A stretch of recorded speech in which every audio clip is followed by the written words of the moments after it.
Central Texas Life with Ann Harder. Hello and welcome. What a treat I have for you today. NBC's The Voice is appointment television for millions of families. They wouldn't miss it. They work their schedule around watching The Voice. And I have the 2021 finalist here with us, Jershshika Maple. And I tell you what, that has to have been the experience of your lifetime. Oh, yes, ma'am. To go through that whole process. Now, you came in fifth, but as a finalist, I mean, millions of people fell in love with you and your voice. What a voice. Thank you. What a yes, voice. ma'am. It was a journey, truly of a lifetime.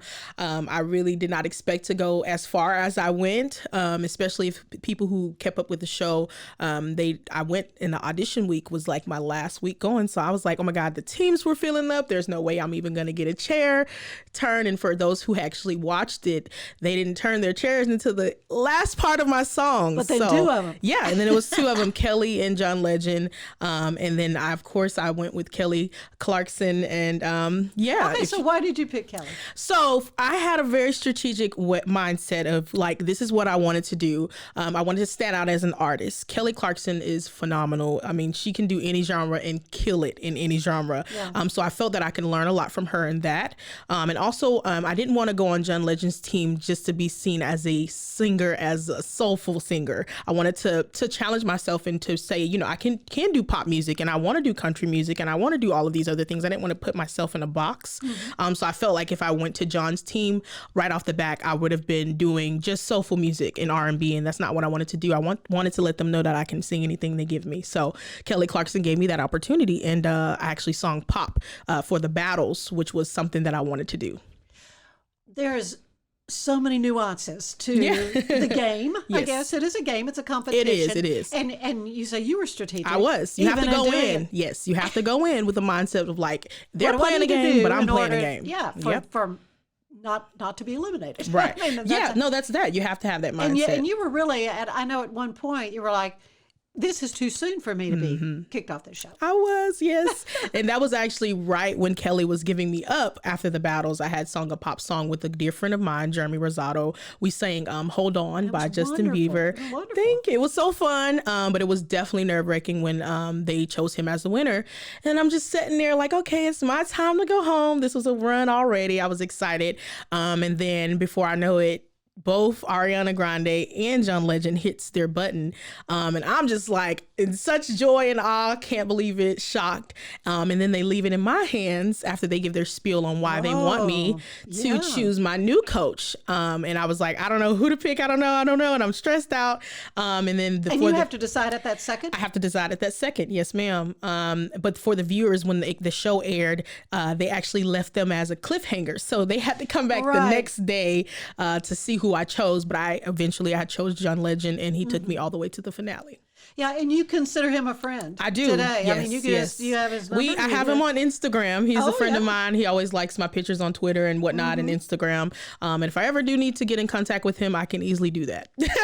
Well, and you have a commonality in your background as church singers. Yes, as ma'am. Gospel yes, ma'am. Music. Yes, I am a gospel artist at this point. Yes, ma'am. And I will be continuing to be a gospel artist. I'm actually getting ready to release a single next month, and I'm working on my gospel album.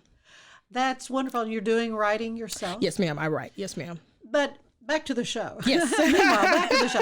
Because I'm fascinated about how that whole experience was. I mean, you have been singing, I understand, since you were a little bitty. Yes. Okay? Yes, ma'am. 3 years old. Yes, ma'am. 3, exactly. You had a voice, that people were like, the voice. They could hear it coming out of this little tiny girl. Well, so there was a comfort level that seemed very apparent on that very big stage. Yeah. I really honestly give it to the church background because being a young girl, my mom actually kept me in the church choir. She kept me in school choirs. But as I grew older, I actually took the position to be a worship leader at my local church home, which is Liberty Christian Center in Killeen, Texas. And I was doing that pretty much for 6 years. So it kind of prepared me to get out of that shyness and kind of boost my confidence so that to prepare me for such a big stage like The Voice, so it wouldn't intimidate me. And honestly, I thank God for that, because if it wasn't for the grooming stages of getting out of the shyness and getting comfortable being on the stage and singing in front of people, a small crowd, and then it would be a bigger crowd, I don't think I would be ready. And they were really friendly, so it really helped. It's not like they're going to be throwing things. Right. No tomatoes. Well, and I think about people who kind of hone their craft maybe in a nightclub setting or something where people, you're just kind of background music. Right. As opposed to someone's actually watching you. You're moving the room. They're trying to receive from you because they're going through. Yeah, it is. It can be a worship experience. It is absolutely. And it can be, it was actually intimidating as a young child at the time, because I just knew that I could sing, but I didn't really know how to be in a vulnerable space to actually know that I was healing people who came to church for some type of encouragement through the word. And that was just that. So I got into that mindset. I was like, you know what, I have to not just be singing, but, actually minister. And I got more comfortable with talking outside of the singing. And, it really grew me up as an artist and as a gospel artist and just a singer alone. So I was really grateful for that experience. Mm-hmm. But you're still very young. I am. I'm only 25. I was going to say you're young. And you were what, 24 when you did The Voice? 24 when 24, you did. yeah. When you did The Voice. Yes, ma'am. But again, I mean, that whole experience, selecting costumes, your hair. I mean, your hair was different every. Yes, I'm very known for that. I love to switch up my hair, and it's wonderful. Keep them on their toes. That's got to be a real fun part. It was. As a girl, as females, we love to dress up. That's right. When you're a little girl, and you're almost kind of depicting how you look yes is part of telling the who story you are as an artist, and not only that, telling the story of the song. So you did a gospel song, and they had the screen behind was like church windows, and you were dressed like you an angel, had the angel wings with and the beautiful wings, fringe falling down, but very kind of demure and very pretty.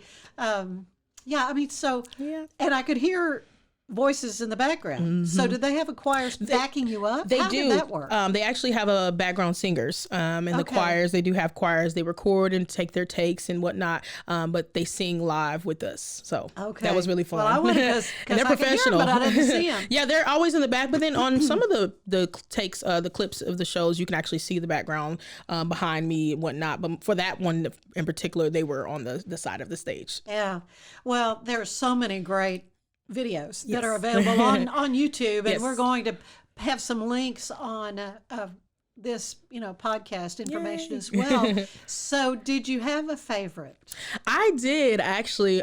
My favorite performance was God Only Knows, which was the song that you were talking about just now in reference to the church windows and whatnot behind me. That was one of my favorites, but then I also have another favorite, and it was Don't Let the Sun Go Down on Me, because it was telling my story as an artist. And then also the costume design was really fun on that. I had flowers in my hair. Everyone kind of referenced me as a sunflower because I'm so bright. And so this was part of the service they provided you. You didn't have to come up with this on your own. No, unfortunately I didn't, and I'm so grateful for that. Well, I mean, that's you think about the cost and all that. Right. And so did they provide your costuming and all that? Yes, we do have wardrobe. They do, but we can send, basically we send what we want to wear, and they pretty much go shopping for us. So that was fun. Right? Yes, and then we pretty much get to pick out what we want to wear as far as artists, how we want the world to see us, and those are the outfits that I kind of came up with. So, of course, they help with my stylists. They help as well, but for the most part, I kind of know what I want to wear. I'm pretty stylish myself. I like to think. No kidding. Thank you. No kidding. In fact, we met at the Mission at the fashion Waco show. Mission World Style Show. Yes. And it was just such a delight get to meet you, and we were chatting, and said you thought I looked familiar. Yeah, I've seen you before on the news. How do I know you? And of course, we figured it out. It was from all my years on the air with Channel 25. But yes, you sang a duet. Yes. At that event. And your voice is just angelic, though. Oh, I mean, you have such control over, but you've got certainly the ability to belt. Oh, yeah. That day I was super quiet because I was duetting it. But by myself, I kind of get a little carried away intentionally. And I loved watching the reaction of the judges as they're hearing you sing. Right. You I know, think that was more funnier than anything. The oh, reaction. I know. You know, and then you hit a note, you know, whoa, or whatever. You hit a note, and they were like, Yeah. I think you're referring to the song Inseparable. That was when I did my knockout challenge. And actually that song in general is actually available on iTunes. Inseparable, I did a cover of it by Natalie Cole. And that song took off, and there was a TikTok viral challenge that was basically called the Sheeran Run Challenge. And it got over 1.2 million views. So well, and many of the videos that I was watching, rewatching your performances, hundreds of thousands. Yes. Yeah. Of views. Never in my life have been seen in that capacity. So that is amazing to just know that millions of people have viewed little old me. Oh, well, I'll tell you what, you have a gift. Thank you so much. And I think you realize where that gift comes from Yes. and how you want to use that. Absolutely. Yes, ma'am. And that is basically giving back, obviously, to God, and, you know, wherever I can help heal and, you know, give encouragement or inspiration through my songs and music. That's where I'm writing, and prayerfully that it moves when it comes out to, you know, the listeners who are listening. Absolutely. You had the opportunity, though, in your work as first a member of Team Kelly, and then Team Legend. John. Well, I saw something that I think you had said about that John Legend told you, learn the rules before breaking them. Yes. What does that mean to you? So I'm so glad, like, he said this, because this is basically what I was doing beforehand. So he basically reassured me that I was doing right. You were doing it right. Which is basically whenever we got our song selections for our next, you know, performance, I literally would come into the rehearsals with John that would be filmed, and I would come in learning it exactly as the artist sings it on the recorder. And then that basically just is saying, like, learn the song and then make it your own after you learned it. So basically he was like, yeah, that's good. That's basically learning the rules before you break them, because you can make it your own after you know the format and the foundation of the song. But I was already doing that. So he basically reassured me that I was doing right. And that's our little thing. And I thought that was neat that he could tell me something so powerful that I'm already doing. But it makes sense because he's a professional in the industry, and to hear that from him is just something that will always go back to and, you know, keep. Yeah. So you also got the chance to work with or at least hear input from some other notable folks, like say Ed Sheeran, I think. Yes. Oh my God, Ed Sheeran, I love him. Yeah. So what did you So from him? It was actually very funny because Ed Sheeran had nothing to say. Oh, really? No, I'm not kidding. Yeah. On national television, he didn't say anything, but he was in love with me and I was his favorite. And he got up and gave me a hug after I've sung for him. So that's affirmation. Exactly. So John Legend, he actually said it on camera. He was saying, I have to say something just to make it seem like we have something to say to you. So he just basically was telling me to feel the song and even more. And that was pretty much it. So that was a huge compliment by itself from John Legend himself and Ed Sheeran. He didn't say anything, but he's like, just to make you feel good, we'll say something for the cameras to make it seem like we're actually instructing you, which they said on TV, which was very funny. Yeah, Jason Aldean. Also. Yes, also Jason. He said something very powerful to me as well. He actually said that I sounded like Beyonce, but he also said that he wanted to make sure that don't get carried away in the runs. I am a runner. You're so good at that. I'm so good at it. But he said sometimes him and Kelly in that teachable moment, just sometimes sing it straight, because it kind of takes away from the words and the meaning when you're doing a rundown. You're so busy, right. It can be a distraction. Those vocal acrobats. Yeah, pretty much that's what it's called. But you have such flexibility in your voice. Thank you. I appreciate it. I mean, at your earliest age, when did you start noticing? I'm sure you're imitating other singers. Absolutely. Yes. I absolutely church singers. Singers. Yes, ma'am. One of my favorite, because of my age, she's young as well. Jacqueline Carr. She's a gospel singer. Tasha Cobbs, to name a few. Miranda Curtis. In the gospel side, and then in the secular world would be like Jasmine Sullivan, of course, Beyonce. Some indie artists, Yeba, PJ Morton. Peter Collins, like those type of Yeah. artists are really who I kind of listen to. Until this day, it's so many names. I can't even name them all, but that's kind of where we all feed off of, somebody, inspiration, and you find yourself and you come up with your own things. So that's kind of how that worked for me. Well, we're going to take a quick break, but when we come back, I want to hear more about what went into selecting the songs that you picked to perform on The Voice. So stay with us.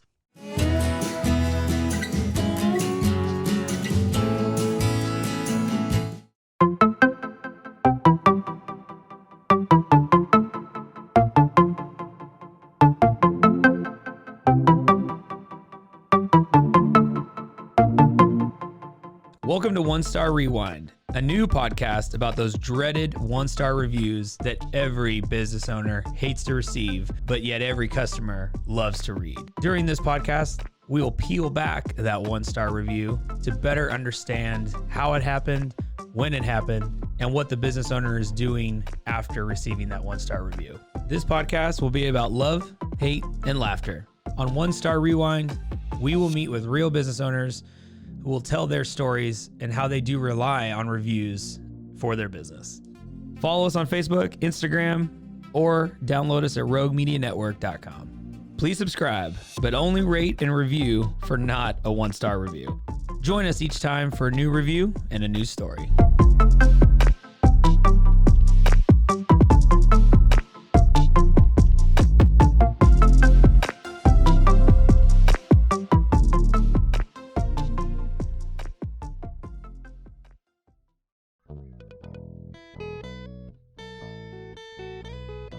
Hi, this is Sarah, And I'm Carter. and this is Some of Our Thoughts. We're two Southern sommeliers, and we want to share everything we love and know about wine. We started hanging out during quarantine and cooking and drinking and listening to music, and we just thought this would be a great way to bring everything we know to you guys. We will make wine knowledge and food pairings easy and approachable. So put on your favorite vinyl, grab your favorite glass of wine, tune into our show, and let's have some fun. Wine and vinyl. So check us out on roguemedianetwork.com or wherever you get your favorite podcast. We'll be talking about a lot. 911, what's your emergency? Do you hear that? It's coming from the house. It's coming from inside the house? Do you mean? Could it be? The Poltergeist. New from Rogue Media. Two haunted hotties talking about haunted places. Every episode, we dive deep into the darkest places and give you a bit of history. We're getting spooky in all the right places. You've gobbled your last ghoul. Follow along for the craziest and spookiest stories with Debbie's Dark Tourism. The Stanley Hotel, Winchester House, The Alamo, Hotel Monte Vista. and more spooky places. Find us at _Poltergals. POLTERGALS. Look over your shoulder. It's us, The Poltergals. Wherever you consume the podcast, you can find us there.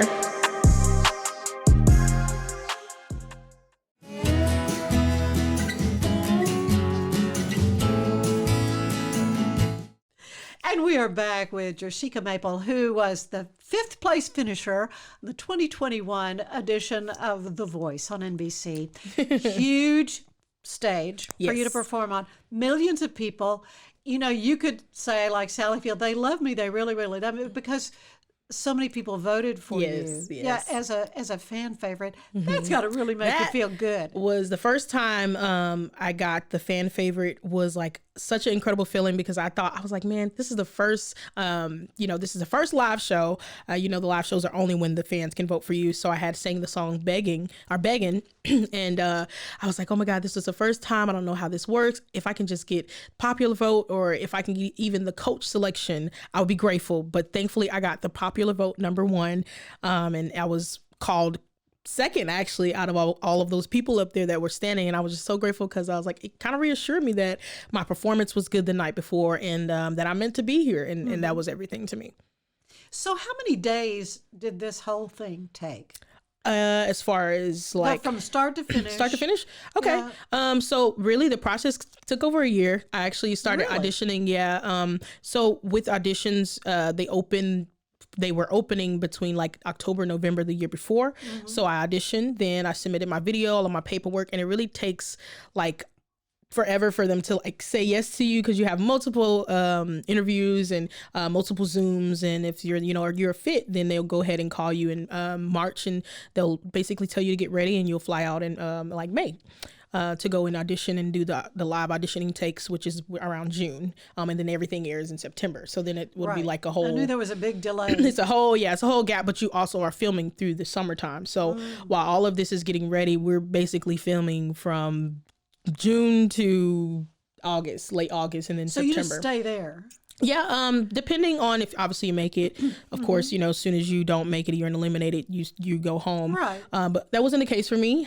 So I didn't have that feeling, but I did stay, and then there were months where or weeks where I can go home and visit my family. But then I had to come back and get ready for live shows, and that was an ongoing, fast pace, very, very stressful. But I listened to my body. I rested when I could, and I think that helps a lot. And I was grateful that I got told that to do that previous people who were on the show, season 17, like Rose Short was a friend of mine, and she was just telling me, listen to your body, rest when you can, because the live shows are no joke. It's consistent, and you're going to be ripping and running, and you're going to be tired. So listen to your body, take care of your body and your vocal cords. Obviously you don't want to get on national television and crack or break. No. So when I tell you, I listened to my body so much, got the best rest when I could, and I just wanted to make sure that I was at my best anytime I hit that stage.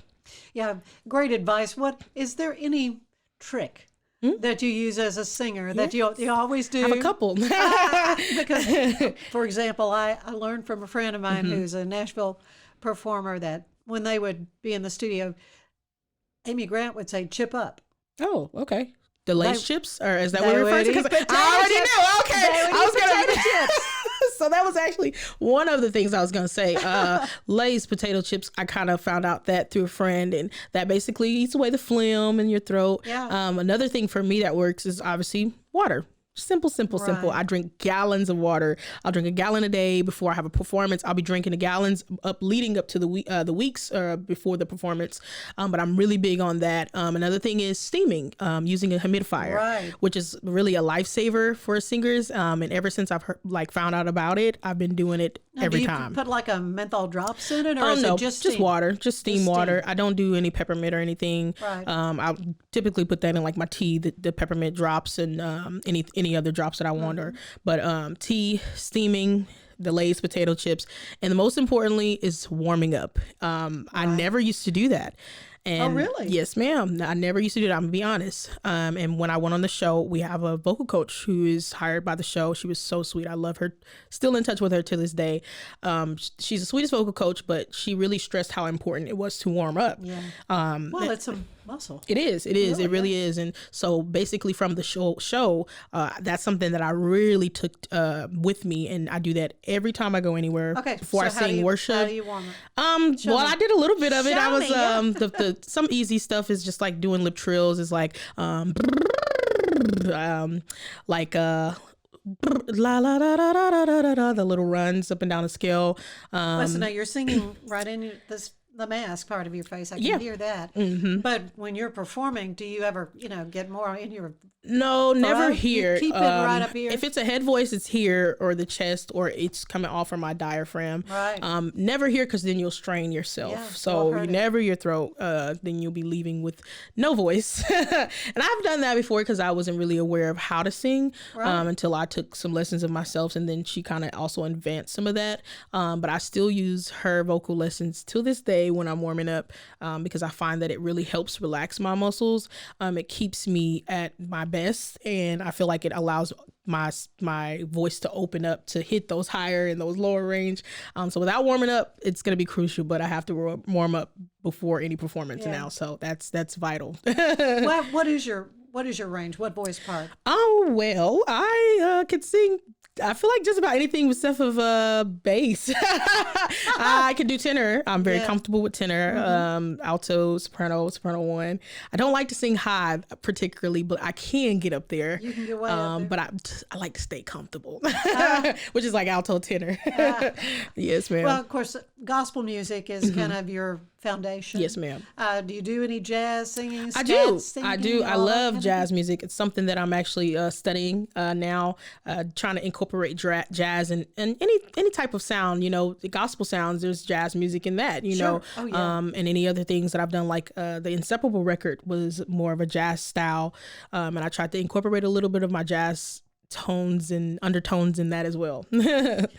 Well, and you say you have something new coming out. Yes, I do. I'm so excited. It'll be out June the 10th. It's going to be a fun cover song, but it's with a feature, and I'm so excited to let you guys know who that is. You got to stay tuned, though. Well, you know, the whole music business has changed so much. Yes. From over the years. Just your thoughts about that and all the different platforms there are for getting your material out. Yeah, your content. it has changed. But the easiest way to do it, I mean, I'm pretty sure a lot of singers know about DistroKid. It kind of puts everything on all platforms like iTunes, Spotify, any music platforms. It pretty much distributes that once you go through DistroKid, and that's how that works for me. So it's been working for me for forever, and so I keep using it. Okay, and it's monetizing for you. Yeah, it keeps working. Yes, I get paid. I actually got my first royalty check in last month, which was really nice. So yeah. Well, hallelujah. Yes, hallelujah. Keep those cards and letters coming in. As yes, I say. ma'am. And also, you've got a pretty extensive tour. Yeah. I know I saw on Facebook, you know, all your different dates. So that actually is more, I wouldn't say it's not really a tour. It's really just letting people know that I'm grateful for the show, and it's really allowed me to be really productive this year. Right. And pretty booked out all the way until actually got dates in December, and it's still getting dates on the calendar. But a lot of those events are public, and then a lot of them are some private events. And they are a mixture between gospel things as far as singing at ministry churches, traveling there. And then some of them are like for nonprofit organizations, kind of like Mission Waco. Right. So I'm really excited about that. The next trip I'll actually be taking is next week to Washington, D.C. To go to a nonprofit organization called Bridges. And I'm really excited about being out there and, being a voice out there and meeting Mr. Richard Marriott, which is the CEO of the Marriotts. He'll be presenting some awards there, so I'm really excited about that. That's wonderful. You're meeting so many amazing people. Amazing people, Do you have an agent? Do you have somebody booking these? Yes, ma'am. I have. For you? Yes, ma'am. I have an agent, and then I also have a manager, and then I have a team behind me and a producer. Wow. Well, I mean, and this has all been since your experience on The Voice? Yes, ma'am. Pretty much I got her as my manager as soon as I took off for The Voice, because I needed someone, and she's very good in the business. She's been in the industry for about over 20 years. Her name is Lori Martin. She has a company called Access Granted. Her fiance is my producer, and he basically produces all my records and all of my recent stuff. He'll be producing in my album as well. So. Well, it's exciting, and you had to be so strategic throughout your experience on The Voice as to the songs you selected. Yes. Is there anyone you think, maybe I could have done better, or not? Or were Absolutely. you just totally happy with what you did? No, 100%. I feel like we're our biggest critic sometime when it comes to things, and it's natural. You don't always want to get off the stage and be like, oh, that was the one. You know, sometimes you may have those days, but I look for things to fix in my voice, in my performances.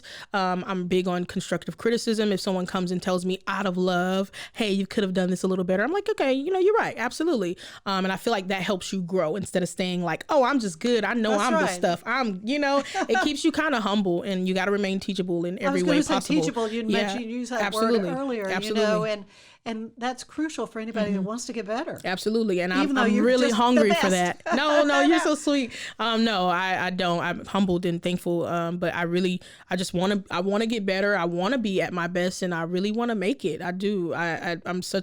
I've been wanting this dream ever since I was a young girl. And just because you get on a show like that, the work doesn't stop. You have to keep going. So especially while, you're hot now, let's just say you have to keep putting out content. You have to keep making yourself known. You have to keep walking in rooms with people, you don't know, so that you can be at their tables and, continue to establish those relationships with those, CEOs, so that, yourself can be one, one day. So that's just something that I was taught. I really have a good circle around me. And that's also key too. You have to have people who are just as hungry around you, right. So that they can continue to keep pushing you. And I have a really good team who is set up doing amazing things in their own lives that are pushing me to my next level. And I'm really grateful for that. Well, the future looks so very bright Amen. for you, Amen. Jershika. But I like so. to end these visits with a little questionnaire. It's similar to the one the wonderful James Lipton would use on Inside the Actors Studio. Yes. And I'll start with, what is your favorite word?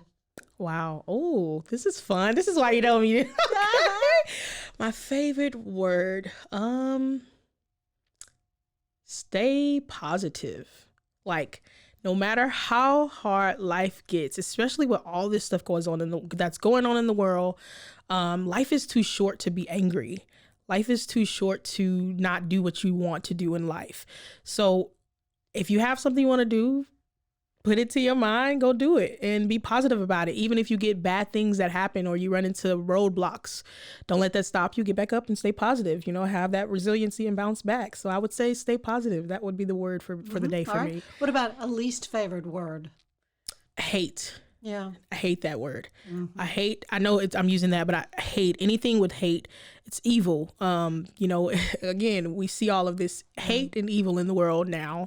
And it's we need love. So the opposite of hate is love, obviously. So that would be that.